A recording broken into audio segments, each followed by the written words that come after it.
Hey guys, welcome to another episode of the Unemployable podcast. Today we have our monthly property huddle with Kevin, Carson, Shannon, and I. For those of you guys that don't know, Kevin Dooney owns the Future Housing Task Force, and they do a lot of rooming housing around Australia, specifically Queensland and New South Wales.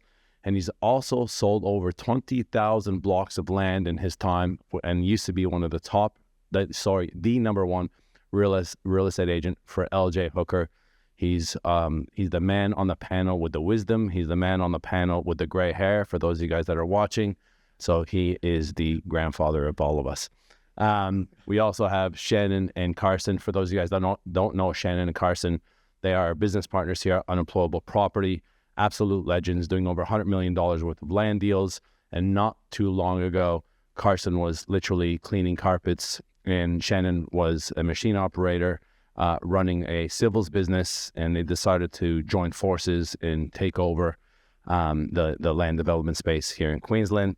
And myself, obviously, do some property development myself, and in a lot of different businesses, from e-com and health and property. So these are the ones that we're actually launching every month at the moment. So we do our Friday pods, which are every week with the boys. Mark, James, Adam, and I, and we thought, you know what, let's do something similar, but for property, that talks about what we're doing in our world, what we're dealing with on a day-to-day, week-to-week basis in our own businesses, and then we'll talk about a little bit about what's happening in the property market, in the property sector, and what people should be looking for. But off camera, I was talking to Carson, and he's got some pretty cool topics to talk about and what he's been up to, and a couple of really funny ones at the same time. So Carson, tell us, what have you been up to for the last month or so? So yeah, we've got the big push that we're doing for the site we've got in construction at the moment. So Shan's been living and breathing on site, building that project. So we're trying to get titles before Christmas, and I think we're going to struggle. It's going to be touch and go. So we're just backwards and forwards with the engineer and many of the surveyor as well that's doing the plan sealing side of things, making sure that we haven't missed anything, because when you're fully leveraged at the end of a project, it's not much fun to go over by 2 or 3 weeks for something that you could have organised earlier. So we've been caught a few times on that. So just making sure that we're ticking all those boxes. So running through all of that, and then we've got in a bit of an acquisitions push at the moment, trying to look at some other sites to try and, I guess, fill a bit of a pipeline for next year, which has been, so I've been trying to do, and one of the things that we talked to a lot of our coaching clients about is trying to make that, if you want to do this full time, that 1 to 3 offers as a bit of a week, just to make that as a KPI, for lack of a better word, of knowing that you're looking at enough sites to make offers. And a lot of them are just throwaway offers, for stuff that, like I got an email the other day, and it was like, had this land for sale in Burpengary, and I was like, 950,000 if you want to buy them off market. Obviously, I'm not a buyer of that, but I was like, okay. I looked up the area, saw where the blocks were. There's still some undeveloped blocks around it, so went through, found some agents that had sold them 4 or 5 years ago, and just started ringing them, hey, are they interested in selling? So there's like the lower likelihood of coming off, because they're not even for sale, but just getting offers out there, and you'll be surprised what actually comes back. So we've got one agent that we've been talking to for a while now. About 2 years ago, we're working on a site. He just bought us one in the Scenic Rim, which is where Kevin's been selling recently. And we've been backwards and forwards. And this has been in the family for over 100 years. And it's a little 10-lot acreage subdivision that we're looking at. The only problem with this one, they said, we just got something we haven't told you, is we've buried some family members in the backyard. So, so I'm like, are you still interested? And I'm like, maybe, I don't know. So I was on the phone to our lawyer saying, have you dealt with this? He's like, yes, I have. There's a couple of things you need to think about. And then I spoke to a planner as well, and he's actually, the poor bugger, actually, when he was just starting out as a planner, they had a job where, unfortunately, the civil guy went through an area that they thought was marked off and dug up some bodies that weren't supposed to be touched in bits and pieces. So so I'm still wrapping my head around how that all looks. And so like when that happens and there's bodies that have been buried on site, do they dig them up? Do they leave them there? Do you have to disclose that to future purchasers? How does that all work? Because I know that they're very strict now with the new laws and stuff. If you know that someone's passed away in your home, you have to legally tell the purchaser. How does it work? I'm going to set my conditions now if we're building it. It'll have the biggest exclusion zone you've ever seen. Well, it's funny. So I was talking to the solicitor, and he had a client that buried his wife in the backyard. This is after she passed away, but just want to clarify who she was. And she, but then found out she'd been cheating on him, so he wanted to resume her body and take it off site. And there was a process where you can't be doing it, but you can assume. Well, yeah. Well, I said it the wrong way around, did I? Yeah, I'm a bit special like that. So I think, just working through that process with the solicitor, they said, yes, there is a process to do it. But then the plan also said, you got to have like a covenant and disclose that, hey, there's, in his situation where they actually, unfortunately, went through the area where there was some bodies. He got the phone call when the civil guy had just gone through there, and obviously the family was distraught because they thought it was, marked out.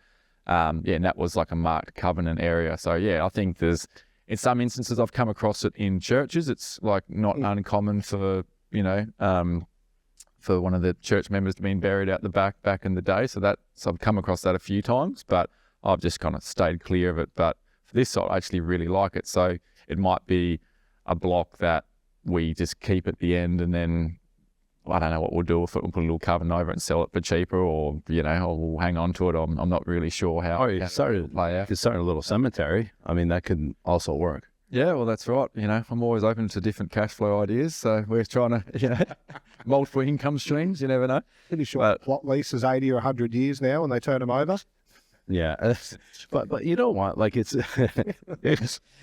amazing some of the stuff that you actually deal with. Like, you would never, like, again, new coaching students and stuff, learning how to look for land and look for deals. You would never think that you would come across actually, people burying, loved ones in their backyard. But it might be a culture thing, who knows? Or it might have just been that long ago that's what they used to do. But it's just so interesting, some of the stuff that you actually run into. I've got an idea. You could probably name the estate Boot Hill Estate, just doing. Oh, yeah, well, that's it. I'm open to different ideas. What? Explain a little bit about the land that you're doing right now, because last time I was there, I don't want you guys to look over this. Last time I was there, it was basically one big piece of dirt with just a couple Tonka trucks running around moving dirt. That's what it felt like. Felt like a Lego movie, just with all these Tonka trucks moving dirt around. But some of the videos that you guys are now showing on Unemployable property and the progress, I mean, there's roads in, there's gutters, there's grass in, like, it's a total different development. So what are you guys actually building there, just for the audience that don't know when you're referring to that project? Oh, hey there. Sorry for the interruption, but not that sorry, because I come with a very important announcement. Friday, the 28th of November at 1 p.m, She's Unemployable goes live. Our very first episode is dropping, and this is a show for women by women, where we talk about all the things nobody else is saying out loud. Business, sales, e-commerce, the online space, property, crypto, wealth, power, identity, sex, all of it from a woman's perspective. So if you are a woman who knows she's meant for more, or if you're already unemployable or you're about to become unemployable, you do not want to miss this. I'll see you at the launch. We've got the asphalt gone down now. The electrical guys have been putting up the street lights, and then we've been doing the switching. You want to run through that? Well, how many lots? So there's 21 lots in total, so 20 vacant lots, and then we've got the existing house there as well. That's still our side office at the moment, so we need to give it a bit of love before we sell that. But like, land's been going crazy. We had a block fall over. We had it under it was, they asked to be let out of the contract. I mean, technically we could keep their deposit, but we said, no, you can have it back because land keeps going up. 715,000 first weekend. We resold it at 850,000. That's how the market's moving for acreage land at the moment. So we've probably left $2.5 million plus on the table across the lots, which is also why in the second stage we're going to build the whole thing and then actually, sell it right at the very end, because acreage is one of those things that it's not like a resi 400 square metre block where it will sell for $1,200 a square metre. People imagine, their beautiful house there with the family and the kids and the dog running around. It's a little bit more of an emotional buy, I suppose. So, we probably shot ourselves in the foot by selling as many. We need to get a few early pre-sales for lending, because we wanted to go with the big four for the cheaper money. But in hindsight, probably should have retained a few more blocks to the end. This is where you need to read the market a little bit, right? And I mean, it could go either way, but at the moment there's such a lack of supply with land. I can't see it really going the other way anytime soon. But I was with a good friend of mine. He's a Sydney developer. He was here for the weekend. Big prominent developer, builds 40, 50-story high-rise buildings, specifically in Parramatta.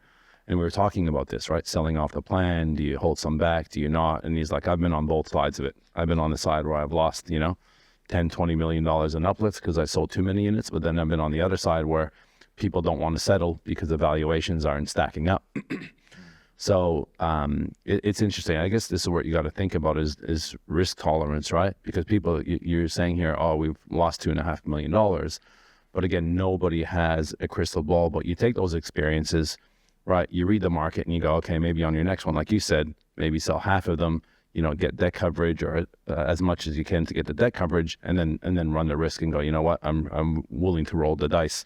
See what happens. But it all depends on your risk tolerance, right? Because some people are just happy to go, you know what, I'm okay because my original feasibility told me I was going to make X amount and that's what I'm making and I'm happy with that and I don't look backwards, Yeah, it was our first kind of big loan, where 8 figures in debt for that one project alone. And we just knew that for our own, longevity and what we want to do, it was more important for us to just get the block sold at what we thought was a reasonable number. And then, because I sold all the blocks myself, it's quite nice when they're ringing me up saying, hey, where's the titles? And look, just so you know, your block's probably worth $850 now and you paid $680 and they're stoked, So, we left a little bit on the table, but it was more important for me and Shannon to just, hey, let's get through the project. Let's get out the other end and we'll try and make some cream on the last 24 blocks. But yeah, it's like I said, knowing your risk profile, and we're still babies in the grand scheme of, trying to get into bigger projects. And we know that if we got it wrong, and we've been on the other end where it has gone the other way. And that's what I was going to say. Our biggest project at the time, a couple of years ago, we got caught on the other side of the fence. We were trying to sell when we had however many interest rate rises it was, 11, 12, and we couldn't sell anything for, how long was it? Yeah, it was a good 6 months where, we were like, okay, this is not much fun. It was our first kind of, decent project. We just had that COVID run, and then we settled the month that we had that first interest rate hike. We had the 8 or whatever it was. So, and if the problem is, you're better off starting low, I found out, and then creeping your prices slowly, whereas I tried to meet where the market was and then it started going backwards. So even if you get 1 or 2 sales there, all of a sudden, you got to try and, can you discount the blocks when you've already got 2 pre-sold? Then like, hang on a minute, now you're advertising blocks for 20 grand less than what I paid. Well, it just creates this, issue that you don't really want. So I'm trying to do deals that, hey, 30 grand off and all this kind of stuff. And it was just, it's not a great position to be in. You're better off leaving a little bit on the table and creeping your prices, that what we found anyways. And, we're getting to the end of that project, and I'll get Shannon to touch on a couple of those bits in a second as well. But probably the other thing that we got the Coomera site that we're doing at the moment as well. One of the issues with the design there at the moment is we've got a retaining wall right on the boundary, and we had our arborist out on site, and there's just no trees on our site. It's already been cleared, but you still got to think about the trees on the neighbouring property. So you got the tree protection zone, which is the root barrier. I think the tree protection zone is actually quite a big area, but you can you can mitigate that by doing some things. But that first 3 meters, when you're talking like a tree that's got like a meter width or 500, 600, 700, millimeters wide, if you're within that root barrier, that's be an issue. It actually can affect the viability of that tree. But if it's not your tree, what do you do when you've just designed? Our surveyors didn't pick up the tree in the original survey. So when we did the walk with the arborist, he's like, you can't put a retaining wall here. You got 4 trees on the neighbouring property. Lucky for us, we got in contact with the actual vendor of that site, and right of way, once you get over a certain amount of acreage, you're allowed to clear. It's like 3 meters from your boundary right away, and then 5 meters. So those trees, we went to them and said, hey, do you have any future plans for your site? Where we've got 4 trees there that are issues, and we can set back our retaining walls, or we're happy to remove those trees for you, because right away you're allowed to do it if we build a fence straight afterwards. So he's like, yeah, go for it if you want to pay for it. So that's just thinking outside the box. Everyone else is like, oh, now I've got to set back my retaining wall. It cost us $3,500 for our tree lopper for the day to get rid of these 4 trees that he's happy, because there's no fence between our boundaries anyway. So right away we're allowed to do that. So that was just a nice little hurdle without, because as soon as we start pulling the retaining walls in, then it starts squeezing our parking and everything else, and you essentially could start losing yield. So also the risk of these trees hanging over these new buildings as well. You don't want them hanging right on the boundary, which within reach if they ever went down. Yep, that's right. And there's literally thousands of trees on this site, so 4 little trees on the boundary is not going to be a great big deal. So probably the only other one for us at the moment is we've got our 30-lot subdivision. It's taken us 2.5 years to get the approval through in Tweed. We're nearly a year in to try and get the construction certificate even lodged, the CC side of things. So it's a very sloping site, and everybody in Tweed is just delivering sloping sites, but there's just not enough builders to build on them. So we're trying to deliver a product. We're trying to find that balance between the builder wants a 3% grade, and then the council sitting there going, well, actually your retaining walls are too high. So now we're trying to just find where the limit is, because we've got a builder that wants to come in and take the whole estate out for us. So we're probably spending an extra 60, 70 grand on retaining walls than we normally would. But we've also got the commitment of the sale at a much higher price at the back end. So we're trying to find that balance. So at 6%, it's like a 1 meter, cut and fill that they can do without any approval through council. So it's just that it's thinking about the process all the way through. Like, who's going to buy this thing?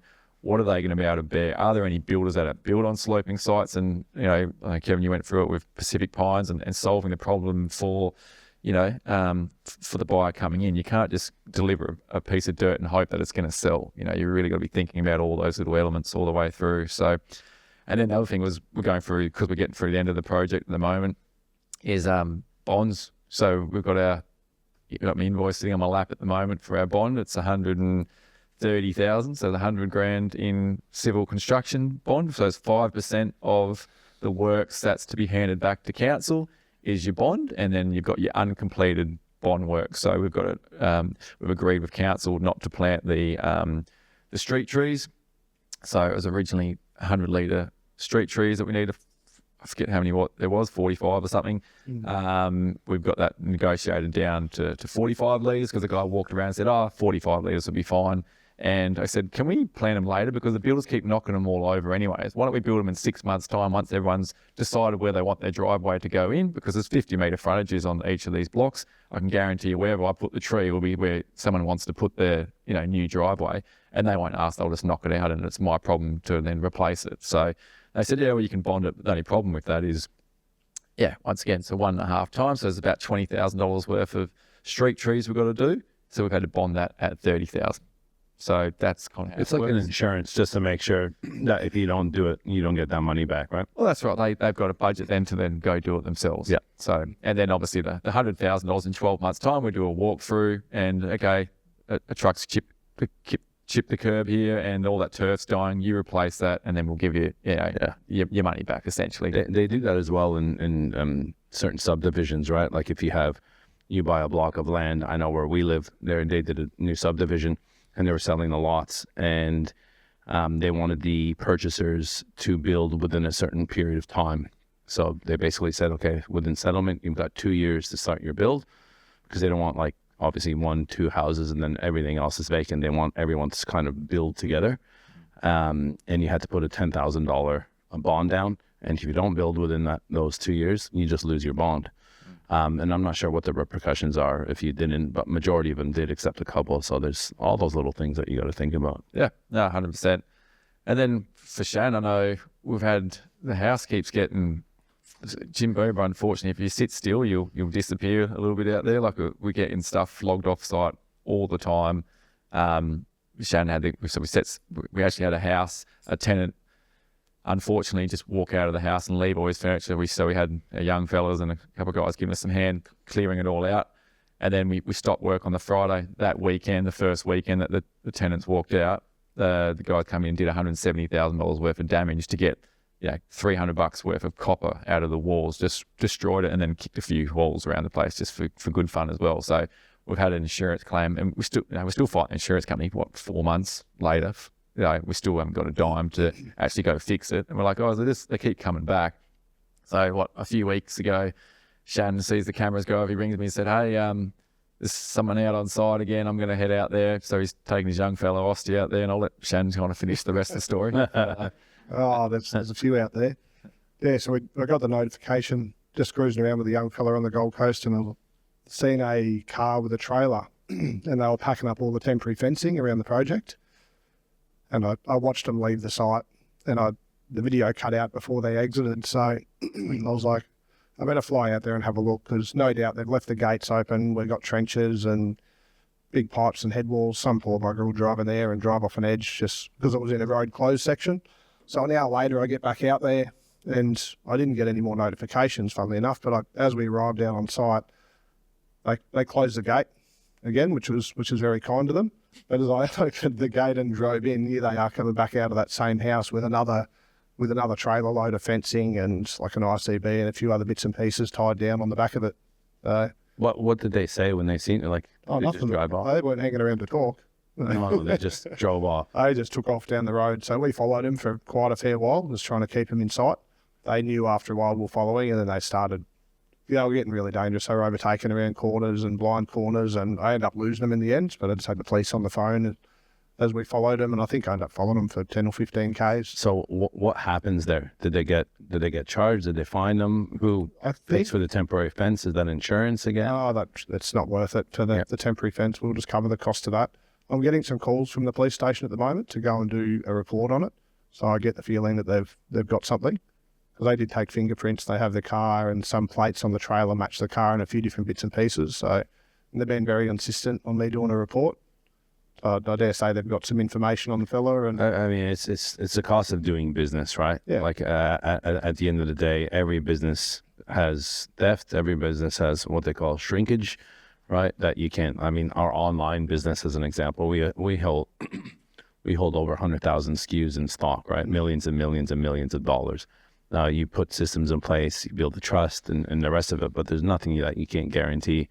Someone just going, actually, I don't mind this. I know, mate, that needs this and that. And at the end of the day, it's just cost of doing business, right? Like you said, you're going to put an insurance claim for temporary fencing. That's going to cost you, $5-10 or whatever it would be. Yeah. It's not worth it. Just whether it's your temporary fence or it's your, the company that you're leasing it from, you just pay them as per the contract and whatever that is. There's been a fair bit out there, actually. Like, cars undersold it a bit, but the original house, if you remember, on the project side, the week before we got in there as well, that got stripped out, and they come through and took all the tapware, all the taps out of the walls, flooded the house. Like, no copper, this one. It was just all the tapware, which was very frustrating. And it wasn't new. It's a very old house. I don't know. I mean, I don't see the value in it. The house we're building, like it's. I mean, Jimbumba's out in the bush, right? So you probably, if you're trying to steal something, right? Like, not many people are going to be out there. So if you're stealing panels of temporary fence, that's a lot of work, right? Like, if you've got trailers and you're loading it up, it's not a one-man operation. But even ours, like, we had all this electrical cabling for all the lights out back, for the uplights and the trees and the landscaping and stuff, and those got taken. Like, wires got taken. And this isn't just like a local suburb. So these things do happen. Yeah. Shannon, obviously Carson's the guy in behind the scenes, you know, doing deals, signing contracts, doing acquisitions, talking to agents, you know, financiers.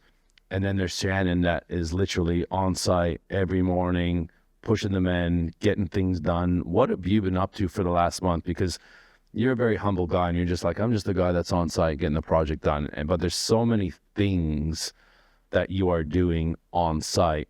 And if you're not doing them, who would be doing that? In the normal world, you bring a contractor in. Yep. And start doing it. We'll probably head that way eventually. As I jump in and out of Carson's world, not so much with the agents, but finding projects and assessing deals. And I jump in and out of there when we don't have a project on. But yeah, like you said, when we're in construction, I'm in construction. So I'll stay there. I've been out there since April. Yeah, I remember when you started the pod, right? And he's like, all right, guys, so for the next month, I'll be good.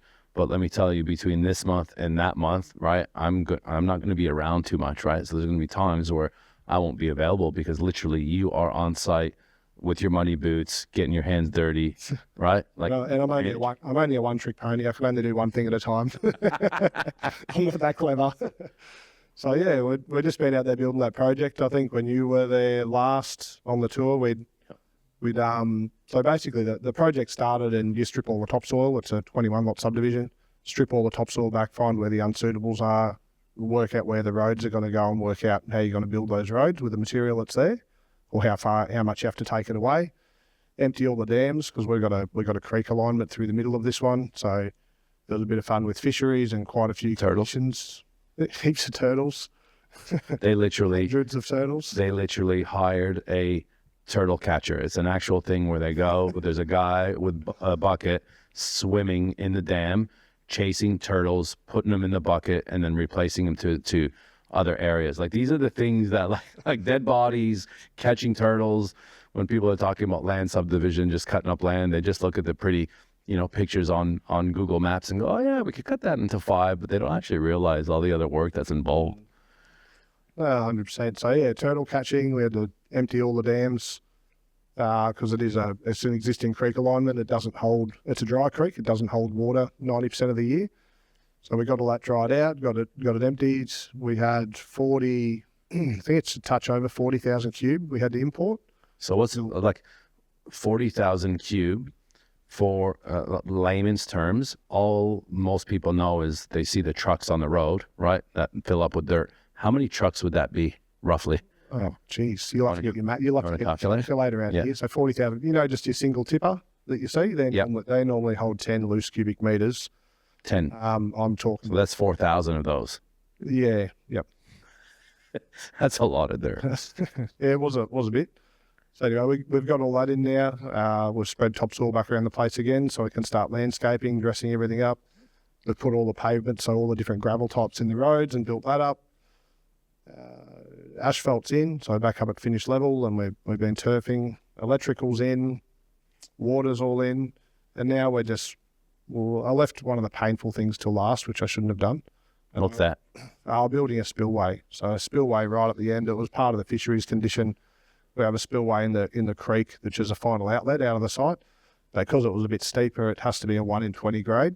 So we had to build all these special, they're called fish baffles. Yeah, I was wondering what those were because I seen them in the photo and they look like just these long pieces of like concrete on them. Yeah, they're more or less just better blocks on their end. So when the water travels through it, it stirs up the water and aerates it and makes it less volatile for the fish to try and get through so they can get back upstream.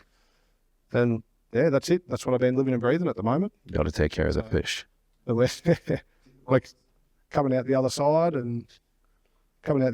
now, so we need to make sure that everything is ready for plan sealing and making sure that we have all the concrete testing, all the material testing, all the qualities of everything that's come in. We're tracking all that stuff, and that goes through to the engineer as we work through the plan sealing stage. Most people, when they're investing in real estate, are buying today and holding for 10 years, hoping that the value of your property is going to go up. Other people are buying negatively geared properties for tax purposes. Let me tell you, what Kevin Dooney and the High Yield Property Club are teaching people is how to invest in rooming houses. They're building hundreds of rooming houses every year.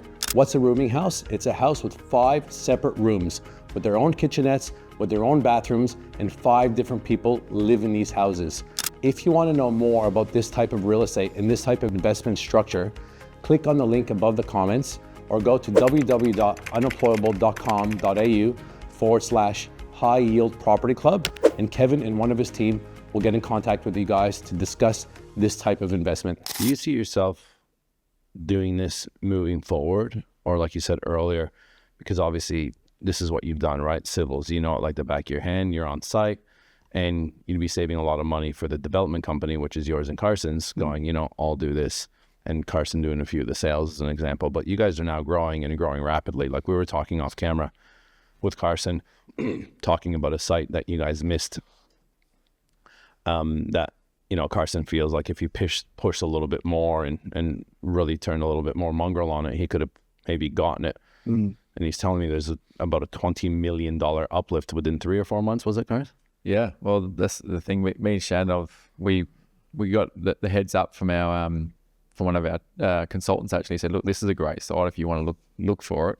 And I looked at it, I said, Shannon, this is like a cracker. So like for 4 years I had a little go at it. Shannon had a bit of a go at it, and we kind of found who the owners were, but we couldn't actually get through the gatekeeper. I think Shannon got to the accountant or the solicitor or something. Yeah, through to their accountants, we got an email through to them.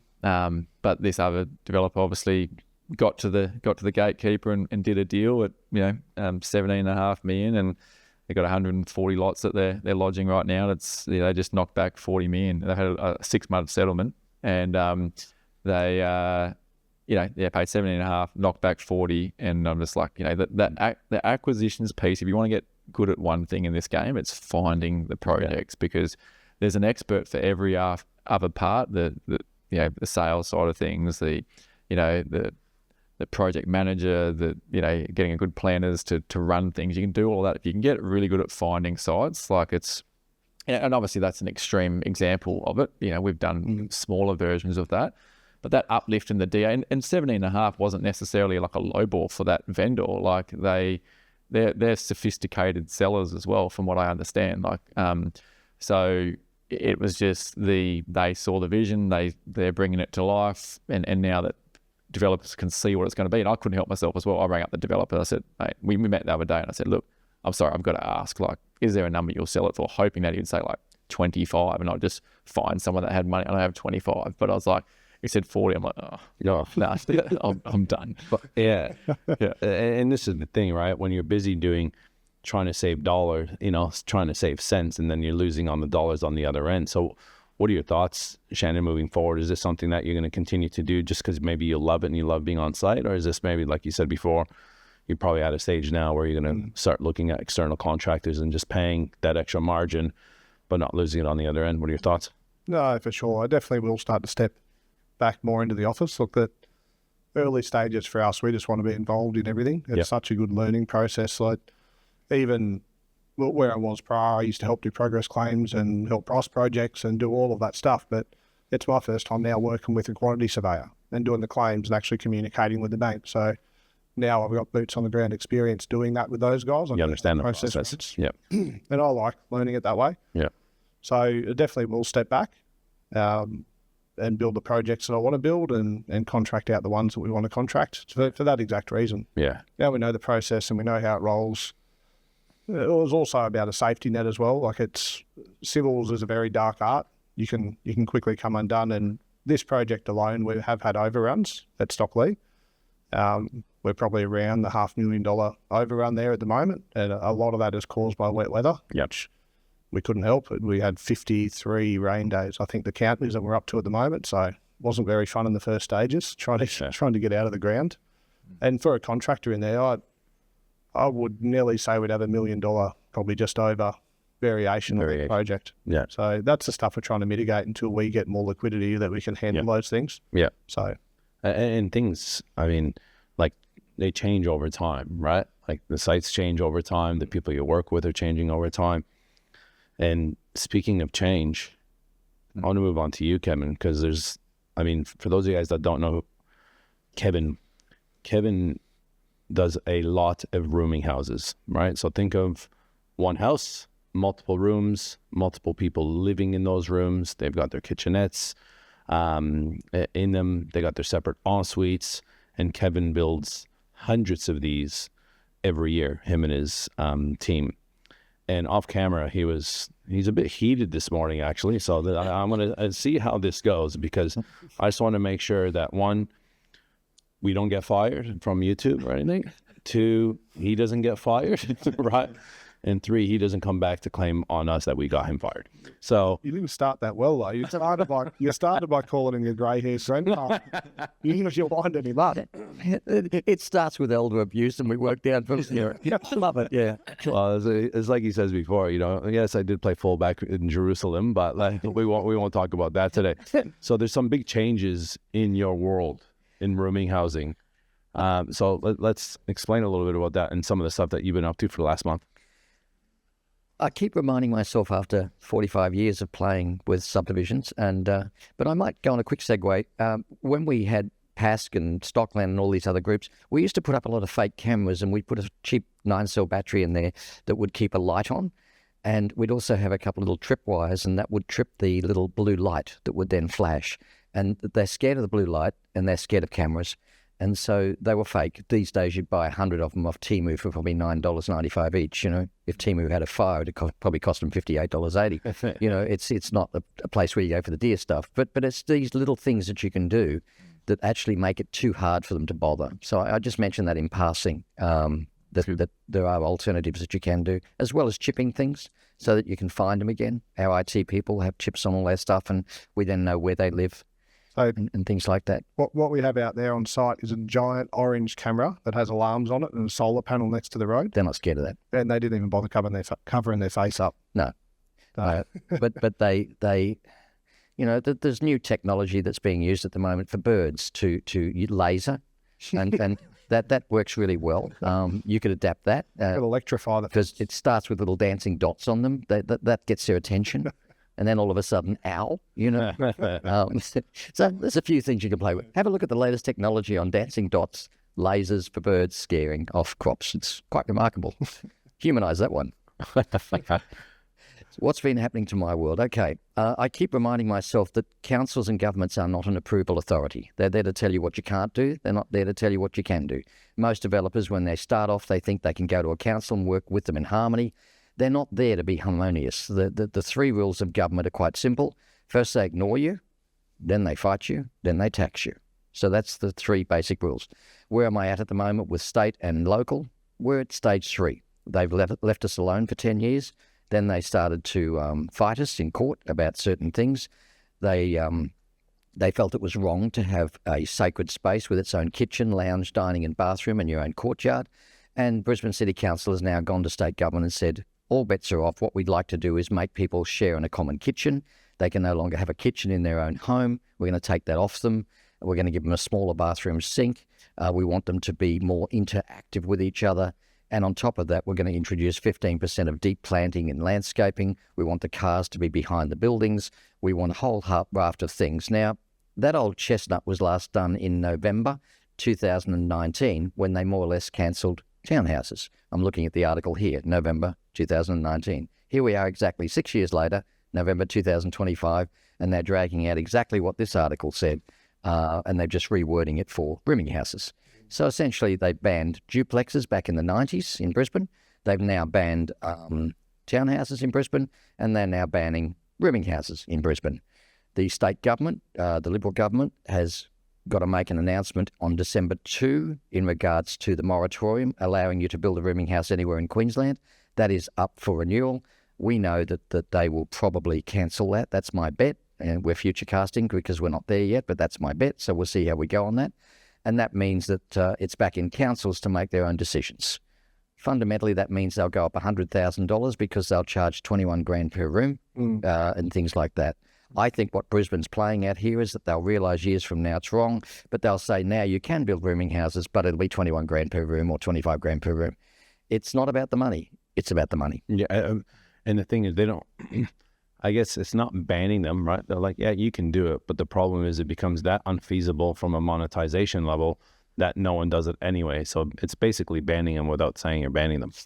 They don't ban them. They say words like, we're protecting Brisbane's backyards. These are the statements they make, because when you start saying to the people who vote for you, we're here to protect Brisbane's backyard, to protect Brisbane's character, we don't want to be another high-rise suburb. We're not all about that. We're about the same quality of life you've always enjoyed in downtown Brisbane. We're running 165 people per square kilometre in Brisbane, Melbourne and Sydney 440 per square kilometre. We are getting 880 new cars in southeast Queensland every week. We cannot maintain 165 per square kilometre, and we can't do it with a high-rise solution at $12,500 a metre to do that solution. So that's gone.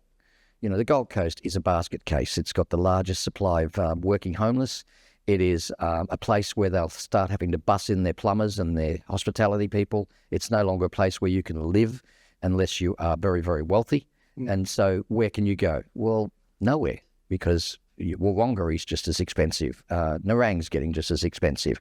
It is now $550,000 for 300 square metres in Pimpama, as you would well know, and probably more. I mean, I've just set new world record prices in Canungra. And you know when you're setting new prices because the agents leave you alone. And you know when you're selling well because when the owner can sell real estate and you don't rely on agency, that's a market that's running. So to answer your earlier question, most of the clients I've worked for in 40 years, there's two types. There's those that believe that there's scarcity and there's only this development and I have to maximize my money, which is what is its highest use, not its best use. And those that think in terms of, this is something I want to rack, pack and stack, because if my money's free to get on the next one, I can get on the next one. So the developers I've always worked for generally are always looking for new sites and have them ready to go. And so they're all about cash flow. And they think in terms of, if I can make 33% on my money, I'm happy with that mathematical number. If I accidentally make 55% on my money, I'm not unhappy about that number, but that's where I am. Now let's look at Stockland. They say to me, Kevin, if you sell more than 200 blocks a year, you're fired. But every two times a year, we would like to come to you and say, we need a quick 60 sales in the bottom drawer. We need another 100 on the top drawer here because we've got to announce to our clients that we're running at certain numbers. So if we're a bit short on our shopping centres or something else, we can add or subtract. Now, the big developers are selling out 9 months ahead at the moment. So to answer your question there, keep selling them yourself. The market is still running. The only issue you get is because now it's nearly, well, I'm going to say something big here. By January 2026, it will be illegal to sell affordable housing in Queensland because the covenants dictate 180 square metres, 4-bedroom homes. The state government, which represents 4% of all the housing stock in Queensland, is now making 100% of the decisions as to what you can do in the private sector. The local councils are making 100% of the decisions.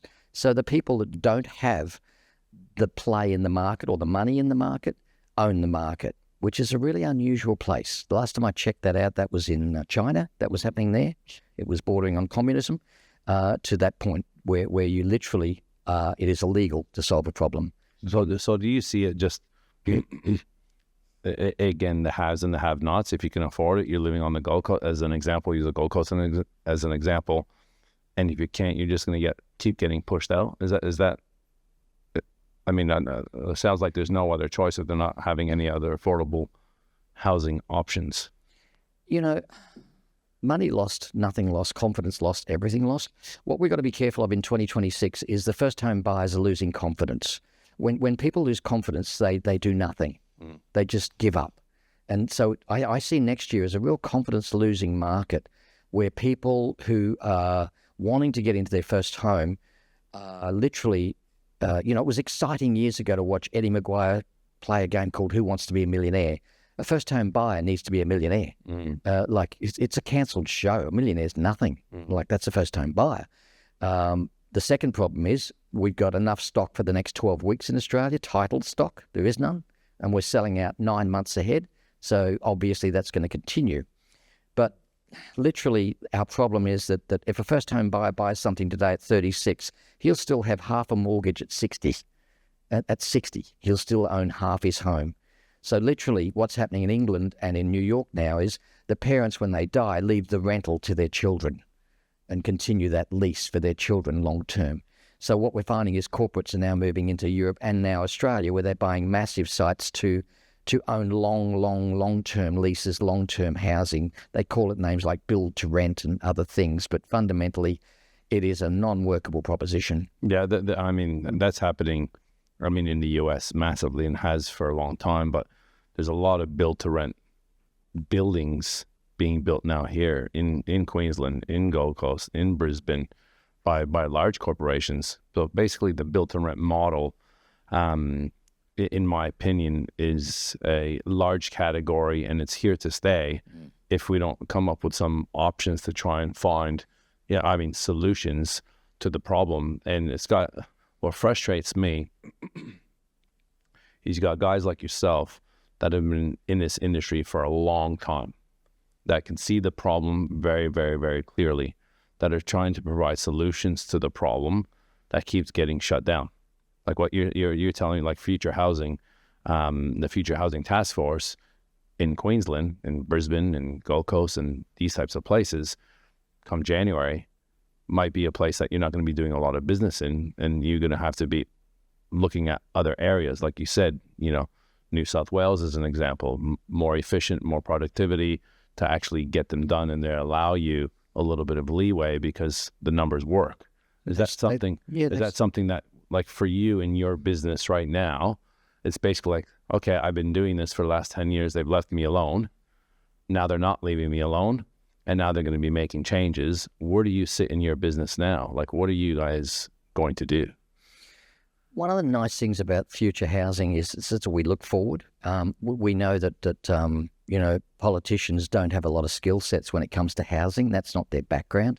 Their background is to govern, not necessarily to understand the housing market. So we look at the future, and we've been studying the New South Wales market now for 3 years. For us to get from the Gold Coast to New South Wales is going to take us all of about 25 minutes to cross that border. Once you cross that border, you can have 12 occupants, not 5. You could do up to 8 rooms if you wanted to, as long as you don't go past the 300 square metre. They celebrate it in New South Wales because they are running 440 people per square kilometre in various areas. No matter where you go in New South Wales as a population. An example would be, once you go north of Rockhampton, if you drew a line across the whole of Australia, there's only 1 million people north of there. That's why developers make money, go to Airlie Beach and then lose it all, because there's nobody up there. And fundamentally, the money is south. And I know it sounds weird, but the reason why our country is like it is because we're originally a large prison cell. And being a large prison cell, England decided that you had to go to Tasmania or Sydney to lock people up because there was nowhere to go from there. You would die if you tried to get away from there. Whereas if you dropped them in Townsville, short run to Papua New Guinea and away you go. So basically, our whole country was based on where you could lock it up. So, Victoria's proved that conclusively recently. That's going to hurt. Oh, sorry, guys, but that's what's happening. So fundamentally, south of the border is where the numbers are. You can go to places like Coffs Harbour, Port Macquarie. These are fantastic growth areas, and I mean fantastic. The money they've just spent on the highway systems in Coffs Harbour, millions and millions of dollars. But we're not leaving Queensland. Queensland's at a point of access where the Gold Coast and Brisbane and the Sunshine Coast, whether they like it or not, will be caught up as one town, Brisbane, and that's the Olympic Games. And we're spending $15 billion on infrastructure, and the private sector probably dollar for dollar on that. So don't get me wrong, we are not leaving town. We're just morphing into different products. So in 26, we're releasing 3 different products that eclipse the rooming house models and do different things. Yeah, good. Carson saw one, the Resi rental. What was your thoughts on that? Oh, that was awesome. Like I said, we would love to build one here if we could on the Gold Coast. So, I just love the fact that for someone that their whole net worth is tied up in a house, to then just sell that $1.2 million house and then go build one of these where you live upstairs and you still got, $80 grand, coming in for rent. 88 last night. Yeah. 88,000 there. I just think it's a phenomenal choice that a lot of people don't even know they've got. So, yeah, I think that great. So, example, Brisbane says, this is what we're going to do. We go, okay, we'll deal with your 15% upgrade on landscaping. We'll deal with your deep planting. We'll deal with your car accommodation. But what we'll do is we'll now take a boomer and put them in the nice suburb. We'll build their mansion on the top floor or the bottom floor. It'll be cheaper that way. And then put the tenants on the top floor, 4 of them, and we'll create maybe a rooftop garden where they can have a common kitchen up there with a barbecue and a few other things. So when people give me a problem, all I've done in 45 years is paint it red and shout about it. Because you see, you can't beat them, but you can tango with them. And once you learn to dance the government dance, once you learn to work with them in the best way you can, you've got to forgive them. I mean, way back in Roman times, the word politician meant that you were the clever one and everyone else was a pleb. Somewhere between then and now, it's the other way around. And I don't know how they lost it, but You are on fire today. I am on fire today because I have been to government 4 times. I've been through 17 councils. I have had a year of being nice and helpful. And it just annoys me that I can go in there as one and there's 50 of them. I'm still got them surrounded because my whole life is housing. I know what I'm doing and they don't. And it's like a rerun of Utopia or a rerun of Yes, Minister. And I just go, what is it? And I've learned that it's one simple thing, CLD. In government, CLD is the scariest letters they can have, a career-limiting decision. So if they make a decision, it's career-limiting, don't do it. And if they do it, you've got to make sure it's not career-limiting. So literally we've got to work with them and say, if this works, you cut the ribbon. And if it doesn't work, I'll cut the ribbon. Yeah. And so literally we can work with them in a way that as long as we know who's cutting the ribbon, no big deal. It's an idiot. Oh, it's my fault. No, well, that's the tango, right? That's the tango. Yeah. So in 2026, as much as I'm calling you names, and you deserve it, you lot, I will forgive you next year, and we will play with you nicely. But stop mucking around because you've just made Queensland illegal and affordable housing at a point where the most desperate need for housing is single. Get this, the Queensland government has a 62% waiting list just for single dwelling. And they've just cancelled out our ability to produce 400 rooms every year for the next 6 years. That's 2,400 rooms that we could have produced to solve that problem.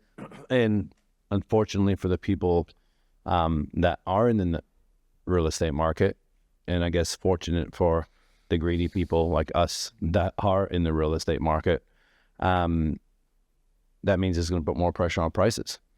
Yes. Right? Like yes. It's just when they're saying no, all right, well, that's now 400 rooms, right? That they need accommodation somewhere. They need to be, whether they're buying, whether they're renting, they will need a roof over their head in some shape or form. And this is where I have proper arguments, right, with friends, acquaintances, people, about the real estate market. Like, it is basic economics, and the more that they pull these types of projects and the more that they say you can't build this type of townhouse and this is the reason why, and you can't build this duplex and this is the reason why, and you can't build this roomy housing and this is the reason why, right, and you can't subdivide these lots of land because of the koalas and the turtles and the rest of it, right? It is basic supply and demand. You look at Bitcoin, what makes Bitcoin so attractive? There's only 21 million Bitcoin ever to be made, right? And what is the argument towards gold? Who knows how much gold there is out there? You could dig it up and who knows? There could be one deposit found tomorrow that could be that much gold. And what does that do to the gold price, right? It diminishes, right? It goes lower. And here it's basic supply and demand.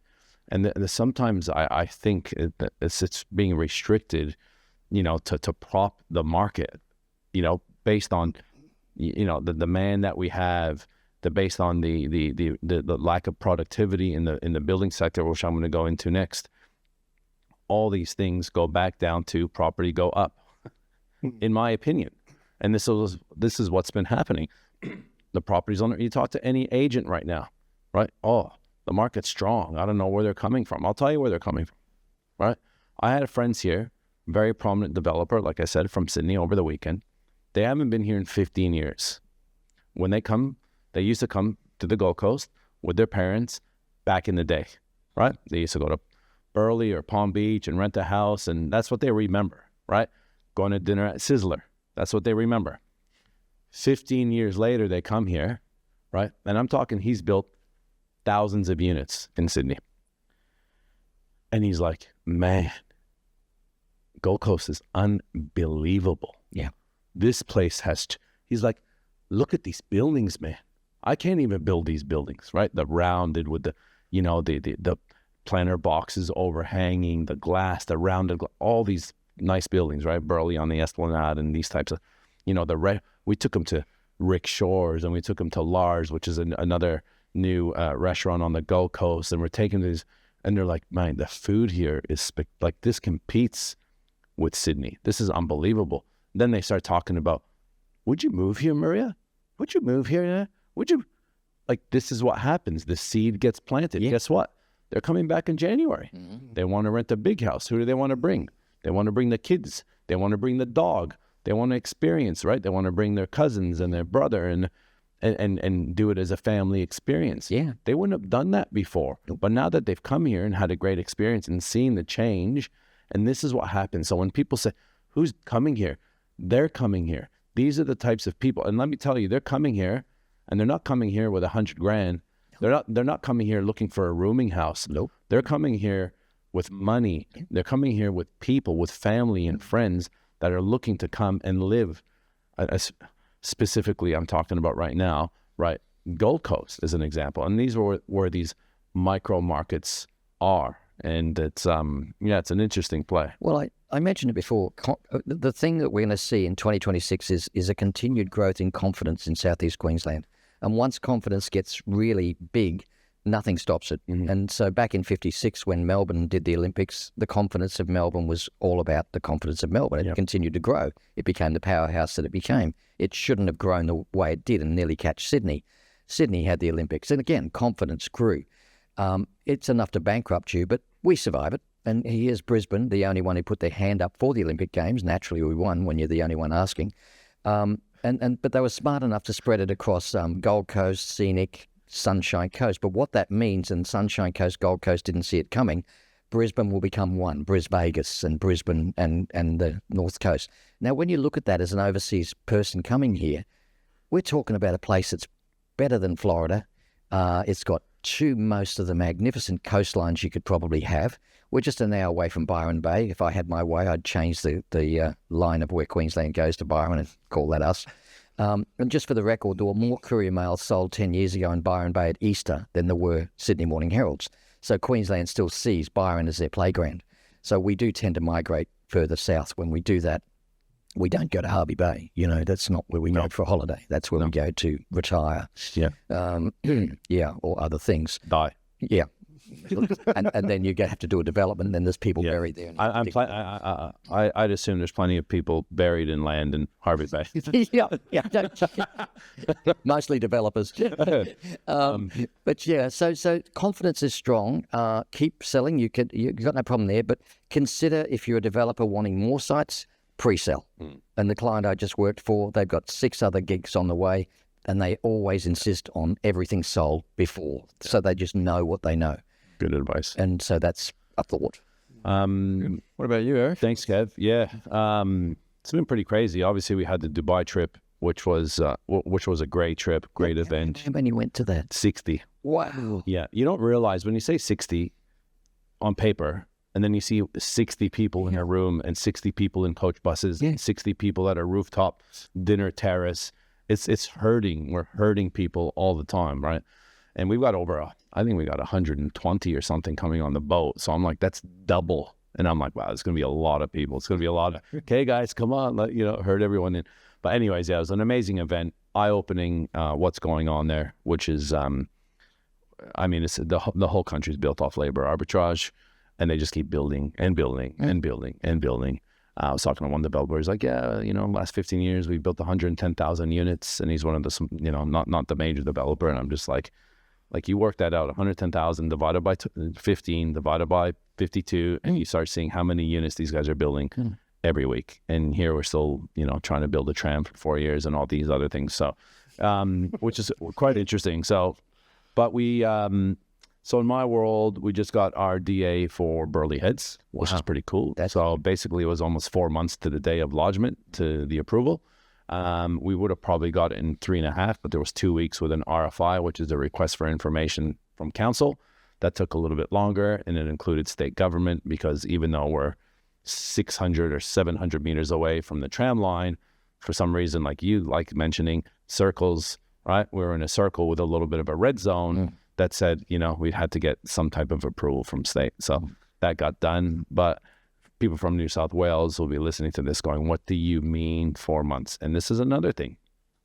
Why do you think Harry Triguboff, Meriton, a lot of these bigger developers are coming to Queensland? Because you're getting approvals quick, right? What takes them 2 years to get an approval? You heard it from Shannon Carson, New South Wales, 2.5 years, they're still trying to get an approval. Yeah. And 2.5 years, someone like Harry Triguboff, halfway building a 500 unit, complex as an example. Like time is money. So yeah, we got the DA last week, good conditions. And now we're just going through now with the interior designer, doing all the interiors for the schedule of finishes. So that way we can get the, a QS on board, building contract on board, and start demolishing early next year and get it going. We're playing with the idea on selling a couple. I honestly think we could probably sell a couple through the community, which we're going to probably talk about soon. There's already a couple people that are very interested, but they're quite high-end units. So it's a certain avatar, certain demographic that we will be targeting. We'll also keep a couple as well. So yeah, going through that at the moment, and it's been a great process. I've partnered with James on that one. I brought him in, and he's been managing that project, and he's been pushing it real hard. And this goes to show you, I love seeing you guys, Shannon and Carson, bouncing off each other, right? Shannon's in his lane doing what he's doing. Carson's in his lane, and they're going full force. Two forces. Two people joining forces and just going hard. And I feel like that's what's happened with this project, because I've had a lot on over the last 6 months. There's no way I would have been able to just do this on my own unless I was up, 20 hours a day. And that wouldn't be efficient at all. So James has done a great job. So what's the plan? Once you got that, now you got that DA through, when do you look at refinancing things? Do you try? So there's a bit of uplift there. Yeah. So there was a meeting yesterday with the financiers, going through. So they're sending us full documentation now, so that way we can do a reval. But we can't do the reval until we get the interiors and the QS on board. So that way I can sit down with the valuer and say, hey, this is what it's actually going to look like. This is what we're putting in. Can you reval this? So that's all going to be happening. Like, we want to build contract before the end of the year, which means before Christmas, which means before mid-December, because that's when basically they shut down anyway. The construction industry shuts down, and lawyers and all the rest of it. So we'll be pushing for that. So we will redo the DA. There is definitely uplift there. And then we'll do the whole Shannon and Carson strategy, right? And have some soft equity that's been built in there to obviously go towards the funding. I funded it myself up to this point. So we'll see how we go with maybe getting some money back out of that original funding, plus a bit of that uplift. And you're also moving into a home yourself? Yeah. So we've, for the last 12 months, have been building a luxury property. It's not our forever home, but we're moving in for a period of time. It has definitely been, I've been looking at it as a development, non-emotional thing, but it's been interesting because luxury is different. It's a different level of detail. It's a different level of management. So for the last, since I've been back from Dubai, I've been setting myself up literally in the house, Bluetoothing, off my Wi-Fi, off my phone, sitting on a paint can on half installed joinery, doing calls with these guys, doing business call, Zoom calls, getting work done, and all while, managing trades and stuff. So a good friend of mine's building it for me, and he's got a project site supervisor as well, and they're busy, and I said, I'm happy to be on site when I need to be on site to push, because squeaky wheel gets the oil, right? And if I'm not there, there's questions not being answered, and there's a lot of questions and things on the fly. Hey, Eric, bit of an issue here. Bang, what do you want to do? This, done. Hey, where are you? You said you were going to be here at 9. It's 9:30. What's going on? Oh, listen, I need to get this done. Please be here by 10:30 because I've got 3 other people waiting for you. These types of things, right? Just pushing projects like what Shannon would do, right? Like, he'd be on site pushing, because again, if they don't get that, those plans sealed by December 15th, well, guess what? It's not going to be till January 15th before everyone else gets back. Yeah. And all of a sudden there's an extra 4 weeks of interest. So that $500,000 blowout, right, from the 53 rain days will add another X amount. And this is what it is. Time is money, right? So that's what I've been doing. So we'll be in there in about 5 weeks. Yeah. Like, I've got everyone on site. Like, we've got yesterday and today, we've got the floor grinders honing the concrete driveway. They've epoxied the floor yesterday. Then they're going to do the clear coat on it today. I've got joiners installing joinery.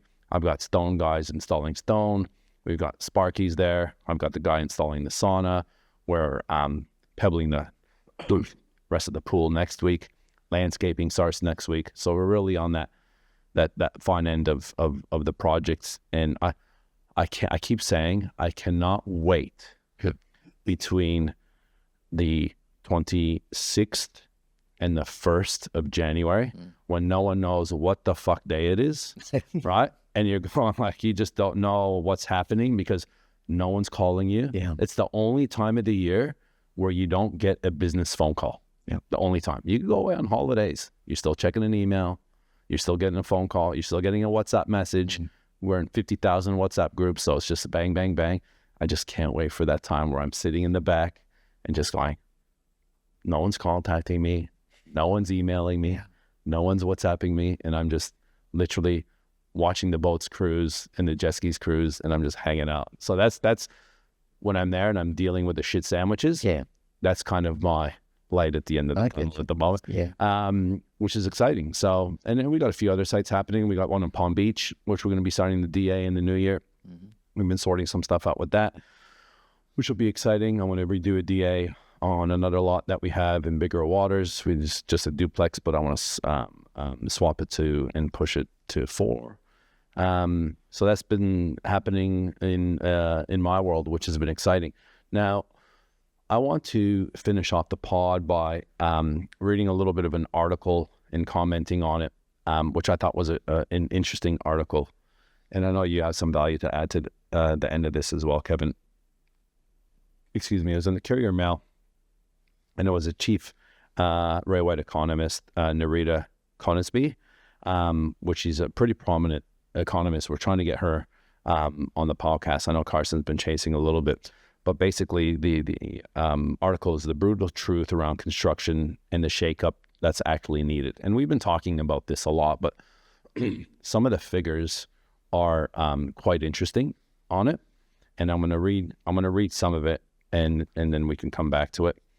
Let me just pull it up, and I've made some notes. So basically, the goal is to build 1.2 million homes in the next 5 years, right? And this is a lot recited from the actual article.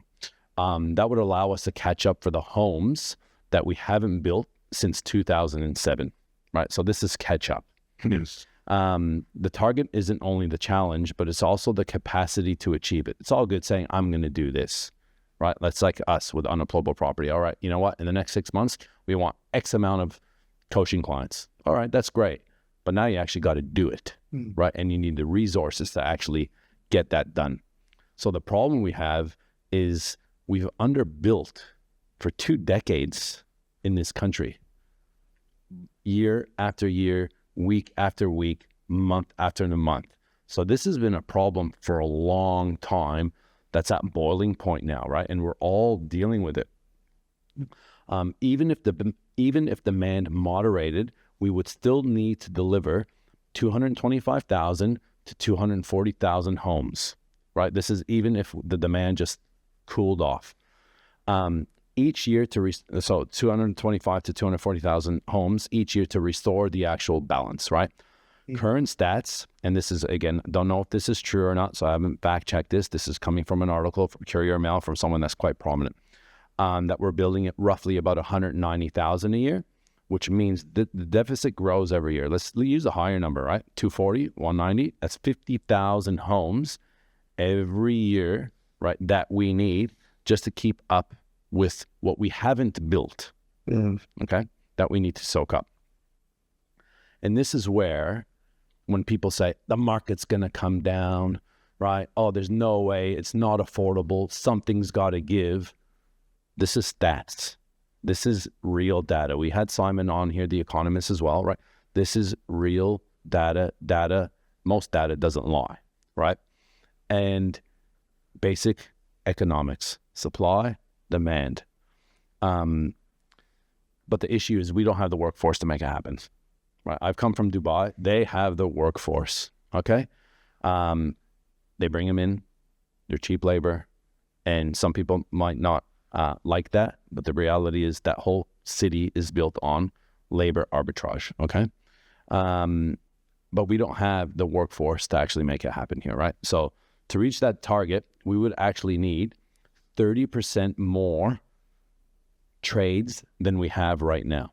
So to give you an example, right now, there's about 73,000 current carpenters at work.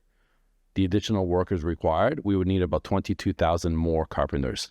That's qualified retire either along the way. And those are the ones that don't retire and the ones that don't leave the industry.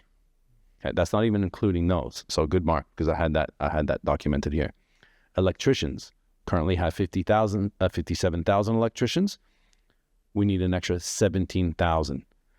Plumbers, 39,000 plumbers. We need another 12,000 plumbers. Like, these are big numbers, right?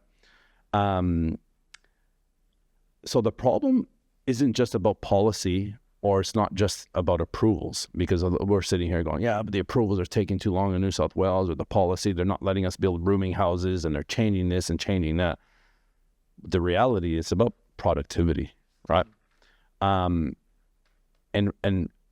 productivity in the construction industry right now is very, very problematic. And I'm not sitting here telling, and for the trades that are listening, saying that you're lazy or you're not doing enough, okay? We just don't have enough, in my opinion. But there was the committee, the CEDA, right, the Committee for Economic Development. This is going to be this is a crazy stat, okay?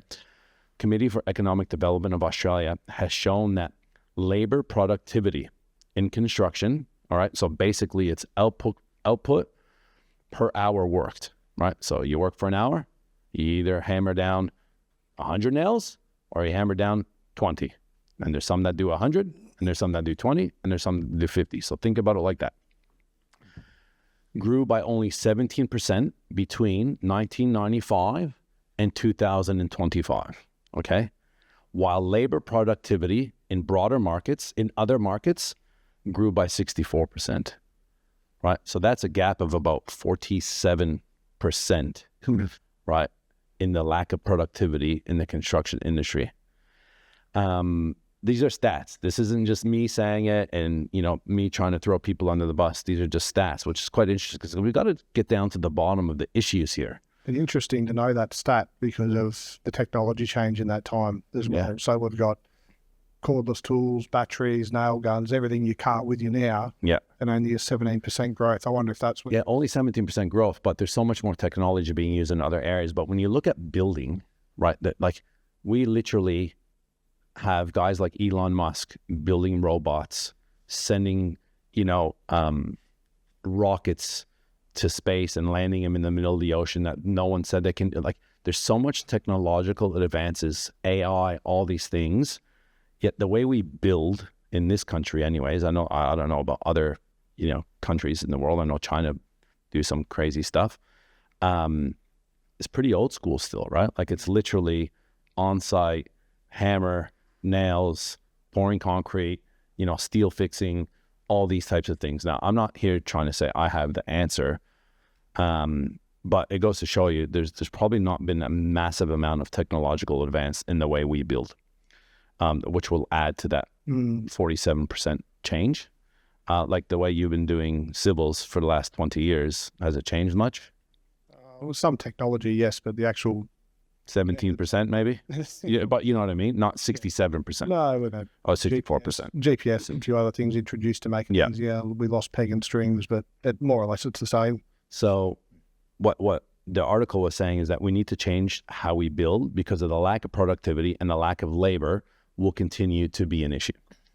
Her take was that we need to implement more modern methods of construction known globally as, which you will love, modular housing, Kevin. Right, which substitutes labor with precision manufacturing. Right now, I have a friend that owns a business called Modern Pods. He started Modern Pods many years ago, and they've grown into a sizable business here on the Gold Coast. They do a lot of government work, and they do amazing things. And modular housing has been around for a long time, but unfortunately, Australia has a low take-up. Only about 5% of construction includes some sort of modular in this country, whereas you look at places like Sweden, upwards of 80% of their construction includes some type of modular. Now, I'm not going to continue to go, but you guys kind of get the idea. And I don't want to run on to this because I want to maybe spend 5 minutes on this, because off camera, Kevin has a lot of experience in this. And when I talked about modular housing, he kind of started laughing. He's like, yeah, I tried it, did it, failed. What do you mean by that? Why aren't we implementing it? And do you think this is the best option? 5 minutes, and then... I'll go back in time. Belgium created a thing called a kit home. We called it the Queenslander. So Belgium would send us kit. We'd build our Queenslander homes. We'd put them on stumps. We'd put a little lintel there to stop the white ants coming up and eating the house. A couple of little tricks like that. Why did we build them on stilts? Because it was flood zones. It gave us airflow. It was practical, and it worked. 2 bedrooms to sleep out. Convert the sleep out to a bedroom because you bred some more kids. It was expandable. It was a good little model. It was the first modular home. We're not anti-modular. It's just the shit they're building is what we're anti. What I'm trying to say there is people have a memory of architecture. And when you go and look at a modular home, it is built to withstand transportation. The second problem is you've got to build it twice. And where you're building it the first time, you're not allowed to have accidents. People can't sort of fall off buildings and hurt themselves. They shut down the whole building sites, things like that. So a lot of safety issues, time constraints when you're building modular because people are involved. Even if you've got robotics, doesn't matter. It's still ugly. It's engineered. It's ugly. It's not architectural. It's not pretty. People buy a home with a soul. When Buckminster Fuller tried to create the first geodesic dome, it solved affordable housing worldwide. Nobody did it. 50 years later, the patent ran out. No one built one, apart from the government, few on world fairs, things like that. We are governed in Australia by the National Code Construction. The second you go overseas and you bring that home over, China is not aware of our changes to our codes, and all of a sudden the thing you bring over is not legal. And then you have to refit the whole damn thing.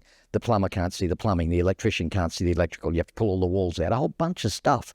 So the only place you can build modular successfully is in Australia, which has the highest wages, the lowest amount of technology, the lowest amount of robotics, a whole bunch of other stuff. When you go to places like Sweden, they can turn the lights off, but the lights are still on. It doesn't matter if they're not because the robots are still building.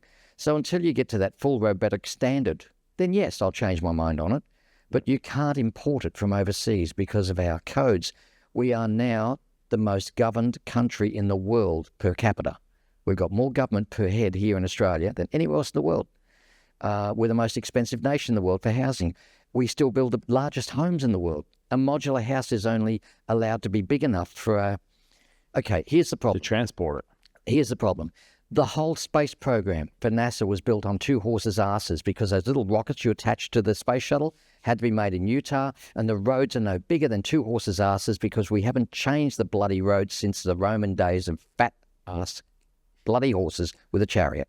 So our whole problem is, how slow are we? Our National Code of Construction is based on 2 horses' asses. They don't change anything. No. And so we can't introduce new technology when the codes we have were written decades ago. Engineering-wise, shit runs downhill, correct? Payday's Friday for a plumber, and that ain't going to change for the next 50 years. Yeah. And if you make it run uphill, it costs you money. And I agree with you. I couldn't believe it, but I have a very good friend, and he came to Dubai as well, and he's one of the top oncologists in the country. Excuse me, sorry. And we were talking about all these different things. And then he gave me his card because I was talking about someone. He's like, give him my card. I said, okay, cool. And I looked on his card, and he's got his mobile number, and he's got his email, and he's got his fax number. And I'm like, why do you have a fax number on here? He goes, that's a large way of, that's one of the most, the main way that we communicate is through faxes. And I'm like, what do you mean? I'm like, what do you mean faxes? Like, I haven't seen a fax. Like, when was the last time you sent a fax? Last week, Kev? Maybe. I joke. Just for the record this morning. He got the invite through fax. Right? But hang on. And then I go, I watch Raymond Reddington. I'm a big fan of faxes, so, you know. But then I go to him. I said, why? And he goes, because we don't like change. Nope. Right? Like, imagine trying to revamp Queensland Health, right? The Australian, health category to change how someone's been doing it forever. it's almost impossible, right? The amount of money it would take to create a change. And it's the same thing what you just said. We keep doing the same thing that we've been doing over and over and over again. Yep. And then you got, people that call Elon Musk crazy for starting companies like, the Boring Company, because he's like, we live in a 2D world, yet we're building in 3D. And then we wonder why we have traffic problems. We need to start building in 3D as well, which is, let's go travel underground to get to where you need to go. Makes sense, right? Like those are the real problems that guys at his level are trying to solve and see. So I'm going to close it off with, it's hard to make change. Not a lot of changes are being made, which is putting a lot of pressure on everybody. It's putting pressure, and what that means is ultimately it puts pressure on your lifestyle. It puts pressure on your happiness. It puts pressure on how much time you're spending with your kids, how much quality time you're spending with your kids. Yeah. And at the end of the day, I don't have the answers, right? But I love discussing about it and discussing these stats, because someone needs to come up with some solutions and not just sit there and go, it's just too hard. We can't make the change. We all have to make some sort of change. And if any of us want a better life moving forward, this change needs to be made. I'm just glad that I sacrificed early on in my career and invested wisely and not waited, because I wouldn't be in the position I'm in today. Yeah. Right. If I'm starting from zero today, like I was on a boat cruise and a 21-year-old said to me, like, what would you do if you were me? Right. And that's a hard question to answer. Right. Because you're thinking about it and you're going like, starting from zero. And I just said, one of my main things was like, create content, become an expert, create content, get attention, get credibility, because this is what I know for the last 2 years of doing Unemployable. I'm like, I've never done this before. And I wish I did it 10 years ago. Yeah. Right. Because it's like, what do you do? Oh, invest in property. How? Right. Well, join Unemployable Property. We'll teach you. Right. But like, there's different options you can have. Yeah. Like it's like the world is your oyster, yet there's some difficult decisions that need to be made for a lot of people. I can solve affordable housing with first home buyers tomorrow using the Resi rental. You get a first home buyer, you build a section for them and you say the rest of the house is rentable. Yep. We'll get you 88 grand a year in income from that. That's going to pay off your mortgage. You can live mortgage free, enjoy your life. And when you get older, you're paying it off and then remodel that as your bigger home when you need it. Yep. It's not that hard.